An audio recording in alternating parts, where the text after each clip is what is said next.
വരൂ.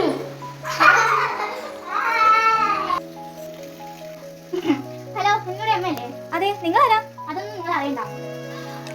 നിങ്ങളുടെ മകൻ ഞങ്ങളുടെ കസ്റ്റഡിയിലാണ്. അവനെ തിരിച്ചു വേണമെങ്കിൽ 5 ലക്ഷം രൂപ ഇവിടെ എത്തിക്കേണ്ടതാണ്. എന്ത്? 5 ലക്ഷം? അത്രക്ക് പൈസ ഒന്നും നമ്മൾ എടുത്തില്ലല്ലോ. എന്റെ മോനെ നിങ്ങൾ എന്നെ വെച്ചോ. ഒരു ദിവസത്തിനുള്ളിൽ നിങ്ങൾ എന്നെ കൊണ്ടുവന്ന് വിടും. എന്ത്? Hello hello, കട്ടായോ?